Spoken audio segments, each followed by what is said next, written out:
बिस्मिल्लाहिर्रहमानिर्रहीम, अस्सलाम वालेकुम। हमारा नेक्स्ट टॉपिक है कीमियोस्मोसिस। आपने पिछले टॉपिक में पढ़ लिया लाइट इंडिपेंडेंट रिएक्शन जो होता है ड्यूरिंग फोटोसिंथेसिस। इसमें इलेक्ट्रॉन ट्रांसपोर्ट चेन नंबर 1 जो होती है, इसके ऊपर एटीपी की सिंथेसिस होती है during electron flow of electrons. इन कैरियर्स के ऊपर जब इलेक्ट्रॉन फ्लो करते हैं from high energy to low energy, they keep on decreasing energy and their energy is used to synthesise ATP molecule. अब इस एटीपी की सिंथेसिस कैसे होती है, how this synthesis takes place, energy कैसे कन्वर्ट होती है, इस मैकेनिज्म को आप क्या कहते हैं? This mechanism is called as chemiosmosis. अच्छा, कीमियोस्मोसिस के मैकेनिज्म को समझने के लिए देख लें कि ये हमारे पास जी स्कीम जो है इट इज बेसिकली एनर्जी के लिहाज से जो रिप्रेजेंटेटिव्स आप मॉलिक्यूल्स है कि लो एनर्जी पे हैं, हाई एनर्जी पे हैं, और flow of electron is in the form of Z scheme. But actually ये molecule photosystems, electron transport chains, ये कैसे होते हैं? They are embedded in the thylakoid membrane. ये सारे के सारे थैलेकाइड मेम्ब्रेन्स के अंदर होते हैं। जैसे ये फोटो सिस्टम 2 जो यहाँ पे हमने दिखाया, फोटो सिस्टम 2 के बाद ये electron transport chain which consist of plastoquinone, cytochrome complex, plastocyanin, and then photosystem 1, and then pyridoxine, and then finally NADP reductase, which is responsible for synthesis of NADPH with the help of 2 protons and 2 electrons. लेकिन यहाँ पर आपने पढ़ा electron transport chain के ऊपर 1 के ऊपर यहाँ पर ATP सिंथेसिस होती है। एक्चुअली ATP सिंथेसिस कैसे होती है? जब electron obviously they are coming from photosystem 2, और ये कहाँ से आए? स्प्लिटिंग ऑफ वाटर के नतीजे में जो एनर्जी होल क्रिएट हुआ था इलेक्ट्रॉन की एक्साइटेशन से, उससे जो एनर्जी होल क्रिएट हुआ था उससे ये वाटर मॉलिक्यूल टूटा और टूट के इसने 2 इलेक्ट्रॉन और 2 प्रोटॉन दिए। अब these electrons are traveling along the electron transport chain and their energies keep on decreasing.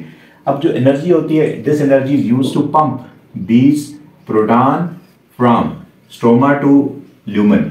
ठीक है जी, यहाँ से प्रोटॉन जो होते हैं they are pumped from stroma to interthylakoid space या ल्यूमन। अब जैसे ही यहाँ पे पहुंचते हैं ये, तो इनकी कंसंट्रेशन जो होती है यहाँ पर बढ़ जाती है। सो प्रोटॉन की कंसंट्रेशन यहाँ पर इंटरथैलेकाइड स्पेस या ल्यूमन के अंदर इंक्रीज हो गई, and there is a gradient which is established between stroma and interthylakoid space. अब ये जो ग्रेडियंट है जिसमें आपके पास यहाँ पर हाइड्रोजन आयन कंसंट्रेशन ज्यादा है और यहाँ पर आपके पास स्ट्रोमा के अंदर हाइड्रोजन आयन कंसंट्रेशन कम है, because these protons are pumped from stroma to interthalakite space. Their concentration is getting more and more. Their higher concentration is located inside the thalakite space or lumen, and they tend to move from this higher concentration to lower concentration. लेकिन चूंकि membrane जो होती है वो permeable नहीं होती charge particles के लिए, charged particles cannot easily escape through the membrane, so they cannot move from their higher concentration to lower concentration. They have some sort of potential energy now, यानी the energy which is used to pump these proton from stroma to interthalakite space, इसके नतीजे में जो energy है वो इनके अंदर potential energy की सूरत में आ गई। Now they tend to move from higher concentration to lower concentration. अब इनकी मूवमेंट जो होगी वो किसके थ्रू होगी? इनकी मूवमेंट होगी, proton will move back from lumen to stroma, यानी यहाँ से वापस आएंगे, लेकिन किसके थ्रू आएंगे? They will come through the ATP synthetase. ये जो आपको मेम्ब्रेन के अंदर जो स्ट्रक्चर नजर आ रहा है it is called as ATP synthetase. ATP synthetase क्या है? ATP synthetase is a coupling factor. ये जो होता है ये एक्चुअली ट्रांसड्यूसिंग मॉलिक्यूल है, it is a transducer which can convert potential energy of this proton into chemical energy of ATP. ये कैसे एटीपी बनाएगा? ये एडीपी प्लस इनऑर्गेनिक फास्फेट, इन दोनों के दरमियान में पायरोफॉस्फेट बॉन्डिंग करेगा और इससे क्या बनेगा? एटीपी सिंथेसाइज हो जाएगा। So the ATP which is synthesized during photosynthesis along the electron transport chain number 1, ये एटीपी कैसे बना? ये एटीपी बना कीमियोस्मोसिस से। What is chemiosmosis? It is a gradient of hydrogen ion which is established. कैसे? Protons या hydrogen ions are pumped from stroma to interthalakite space or lumen, where their concentration is getting more and more. Their higher concentration is obviously having some sort of potential energy.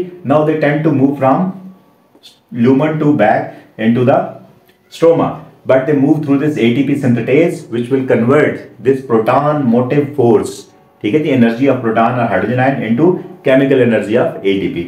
सो इस तरीके से आपके पास जो ATP synthesise होते हैं, यही कीमियोस्मोसिस method जो होता है ये माइटोकॉन्ड्रिया के अंदर भी होता है। माइटोकॉन्ड्रिया के अंदर भी जो ऑक्सीडेटिव फास्फोरिलेशन से जो एटीपी बनते हैं वहां पर भी सेम मैकेनिज्म है। वहां पर क्या होता है, वहां पर जो प्रोटॉन्स होते हैं they are pumped from mitochondrial matrix to intermembrane space and they will come back through the F0 F1 particles, जिनको आप ऑक्सीसोम या जिनको आप एटीपी सिंथेटेज भी कहते हैं, वो जो नो ब्लैक स्ट्रक्चर्स होते हैं माइटोकॉन्ड्रिया में, वहां पर भी मैकेनिज्म यही होता है कि जो हाई कंसंट्रेशन है प्रोटॉन्स की और हाइड्रोजन आयंस की, they will tend to move from higher to lower concentration. यहां पर ल्यूमन एसिडिफाई हो जाता है और माइटोकॉन्ड्रिया के अंदर जो इंटरमेम्ब्रेन स्पेस है वो एसिडिफाई हो जाती है and then they will come back and their energy is used to synthesise ATP molecule. ATP molecule के अंदर जो पायरोफॉस्फेट बॉन्ड होता है उसके अंदर ये ह्यूज अमाउंट ऑफ एनर्जी जो होती है वो स्टोर हो जाती है and then this ATP will be used in light independent reaction where it is used to assimilate molecules to so that they can be reduced. ठीक है जी।